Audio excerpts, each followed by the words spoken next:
Ready to move in premium triplex villas at Kollur APR Projects. Ganta Srinivasarao పోటీపై ఉత్కంఠకు తెరపడింది. తన పంతమే నెగ్గింది చివరికి. భీమిలి సీటే కావాలన్న గంటా కోరికే తీరింది.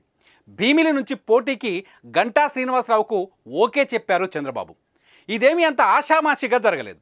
శుక్రవారం 2 గంటల పాటు భీమిలిలో IVRS సర్వే నిర్వహించింది టీడీపీ. భీమిలి నియోజకవర్గ వ్యాప్తంగా అందరినీ ఫోన్ ద్వారా సంప్రదించగా గంటాకు అనుకూలంగా సంకేతాలు వచ్చాయట. దీంతో గంటాను భీమిలికి కన్ఫర్మ్ చేసినట్లు తెలుస్తోంది. వాస్తవానికి టీడీపీ 3వ లిస్టులో భీమిలి నుంచి గంటా శ్రీనివాసరావు పేరు ప్రకటించాల్సి ఉంది. చివరి నిమిషంలో పేరును తొలగించారు. తదుపరి జాబితాలో గంటా పేరు పక్కాగా రాబోతుందట. మొత్తానికి భీమిలి కళ గంటాకు నెరవేరుతుంది. భీమిలి టికెట్ గంటాకు కేటాయించడంతో చీపురుపల్లి నుంచి కళా వెంకట్రావును బరిలోకి దింపనున్నట్లు తెలుస్తోంది. అయితే గంటా ఈసారి రూటు మార్చినట్టు అనిపిస్తోంది.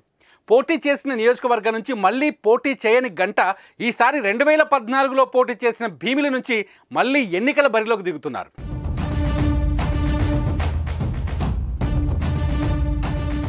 గంటా శ్రీనివాసరావు ఏ పార్టీ నుంచి పోటీ చేసినా, ఏ నియోజకవర్గం నుంచి బరిలోకి దిగినా గెలుపు మాత్రం ఖాయం.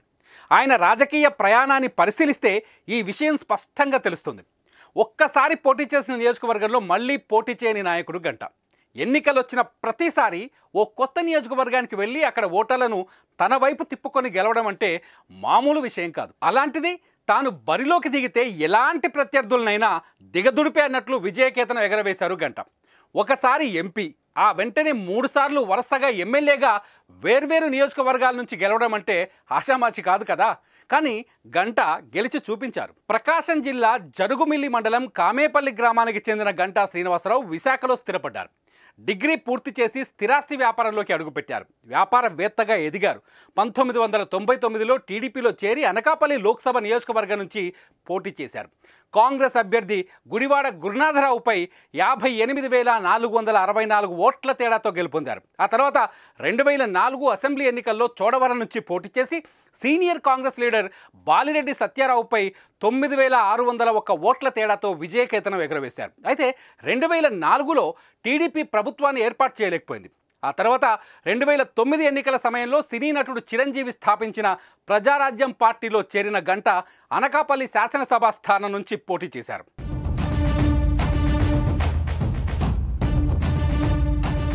ఉద్దండులైన కొనతాల రామకృష్ణ, దాడి వీరభద్రరావులను ఓడించి వరుసగా రెండోసారి ఎమ్మెల్యే అయ్యారు. 10,866 ఓట్ల మెజారిటీతో గెలిచారు. అయితే ప్రజారాజ్యం పార్టీని చిరంజీవి కాంగ్రెస్లో విలీనం చేయడంతో కిరణ్ కుమార్ రెడ్డి కేబినెట్లో గంటాకి మంత్రి పదవి దక్కింది.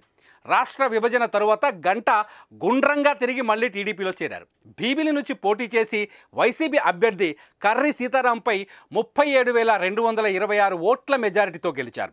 చంద్రబాబు క్యాబినెట్లో మానవ వనరుల శాఖ మంత్రిగా బాధ్యతలు చేపట్టారు. 2014 ఎన్నికల్లో భీమిలి నుంచి మంచి మెజారిటీతో గెలిచినా మళ్ళీ ఎన్నికల్లో గంటా తన నియోజకవర్గాన్ని మార్చేశారు. 2019లో విశాఖపట్నం ఉత్తరం నుంచి పోటీ చేసి గెలిచారు. అయితే గంటా అంత సులభంగా ఏమీ గెలవలేదు. వైసీపీకి చెందిన ప్రత్యర్థి కేకే రాజు గంటాకు గట్టి పోటీనే ఇచ్చారు.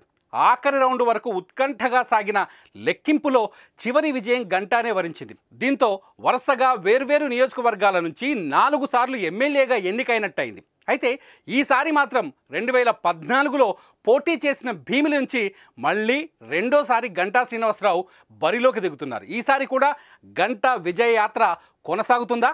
చూద్దాం.